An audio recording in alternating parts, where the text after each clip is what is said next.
Barry Sullivan in The Unexpected.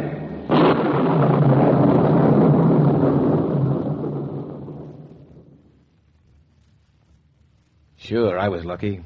$100,000 lucky. And it was just standing there looking pretty, waiting to be framed. But something else was waiting, too. I didn't know it then, but I was going to meet the unexpected.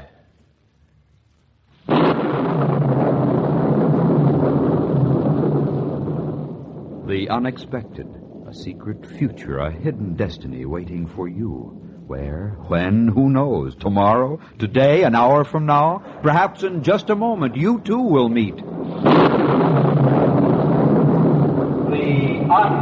Unexpected.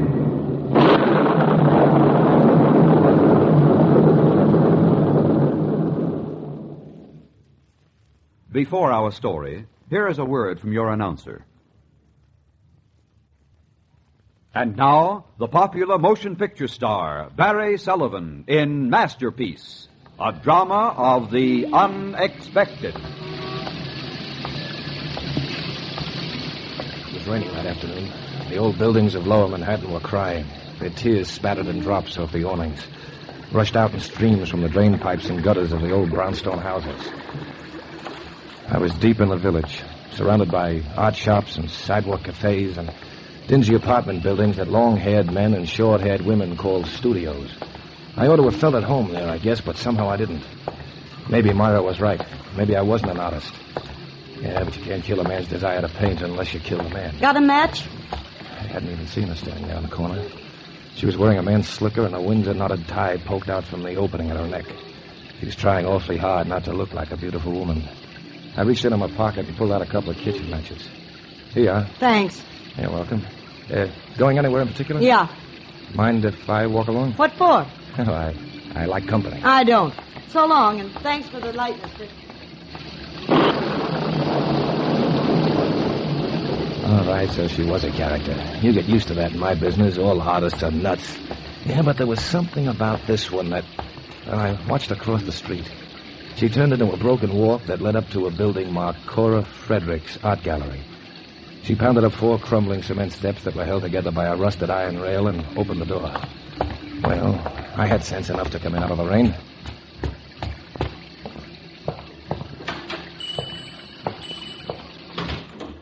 All right, mister, what are you selling? Selling? Look, I can smell a broken-down artist a block away, and you're it.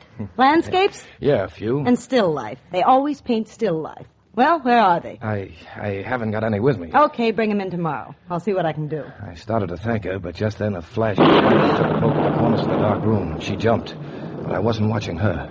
Something else caught my eye, a picture. A picture standing over by the window. Oh, what are you staring at, mister? The place isn't haunted. It's old, but not that old. Oh, I see that painting over there. Funny, I never noticed it before. Wonder who left it here.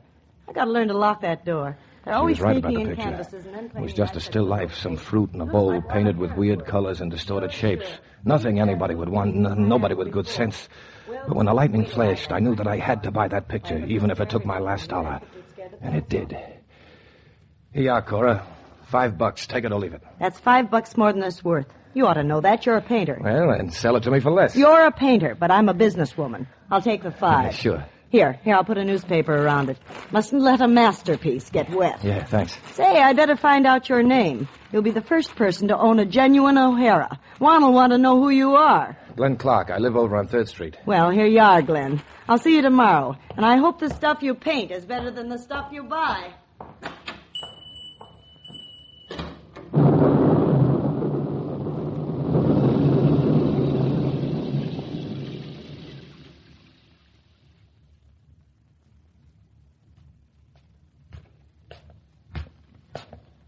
By the time I got home, the storm outside had stopped, but there was one inside waiting for me at the top of the apartment house stairs. Glenn Clark, where have you been? Myra was shouting, but I wasn't paying attention. I was used to her nagging. I'd been listening to her for 7 years now, and maybe... As far sorry. Well, maybe just by accident. Just because of a rainstorm and a flash of lightning, I'd find a way to shut her up. It had happened to other people before, a lucky break that made the difference between Greenwich Village and Park Avenue.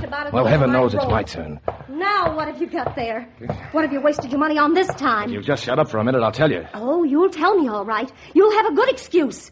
Well, if you've spent this week's rent again, I'm going to leave you. Do you hear me, Glenn Clark? I'm going to get a divorce. Shut up, Myra, and go inside. Don't you I dare! said go inside. Now listen to me for a minute.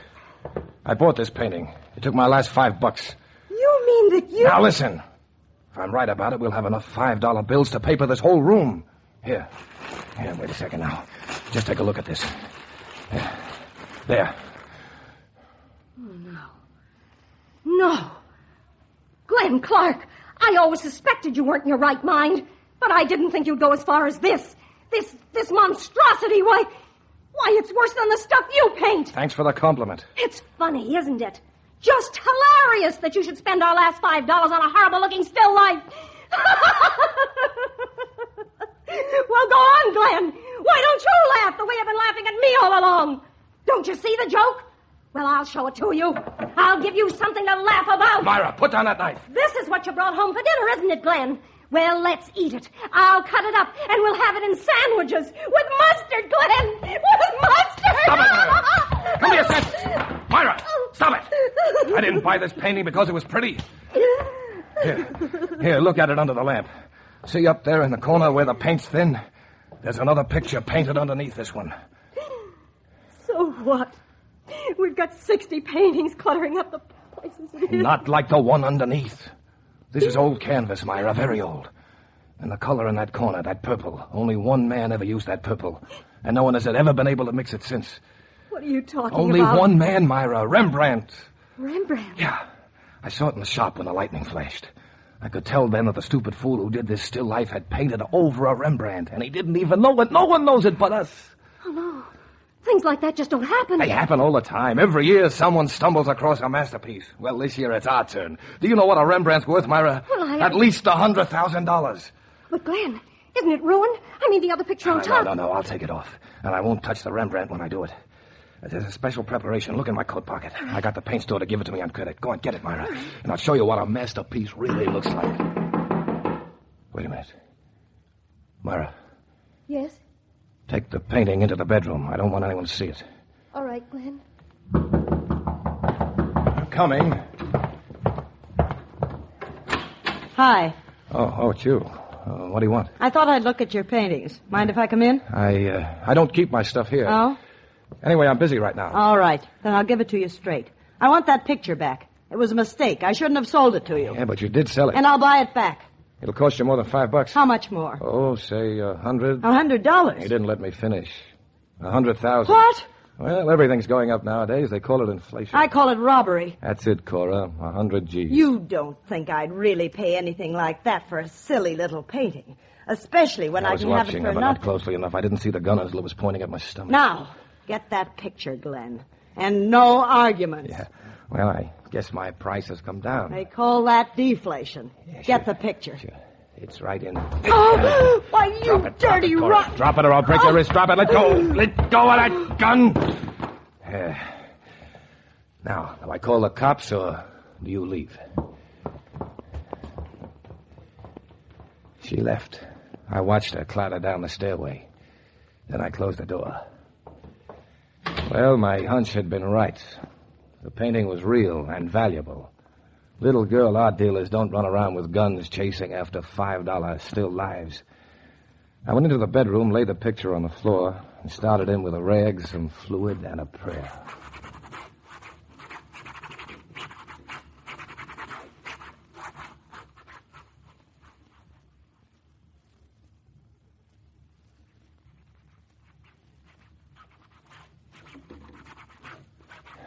An hour later, I was finished. My hands were sweating and my head was spinning around and round, but right in the middle of my brain was a beautiful picture. A portrait by Rembrandt. A masterpiece.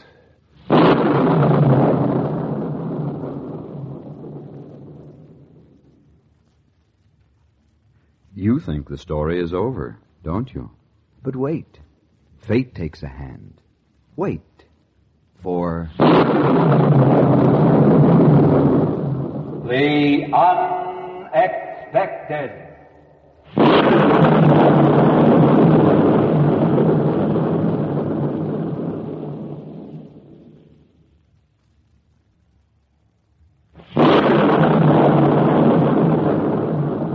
And now, Barry Sullivan in the surprising conclusion of Masterpiece, a drama of the unexpected.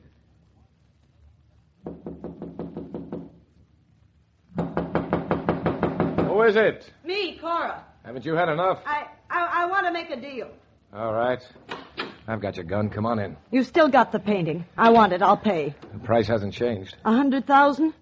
No sales tax. Well, I guess it serves me right for not recognizing a masterpiece. I was just lucky. I'll say you were.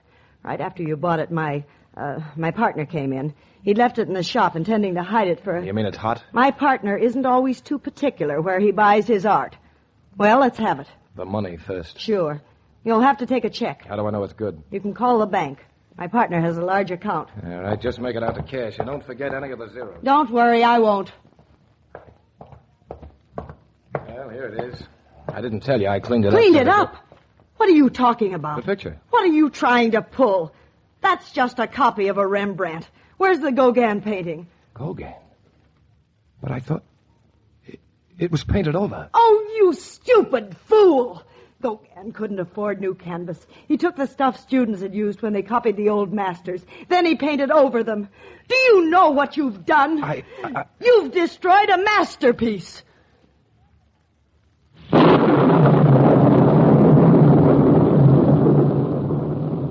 Masterpiece starred Barry Sullivan and featured Inez Seabury and Marlo Dwyer. This is Hal Sawyer, inviting you to listen again soon when another of your favorite motion picture stars meets... The unexpected. The Unexpected is a Hamilton Whitney production, transcribed in Hollywood.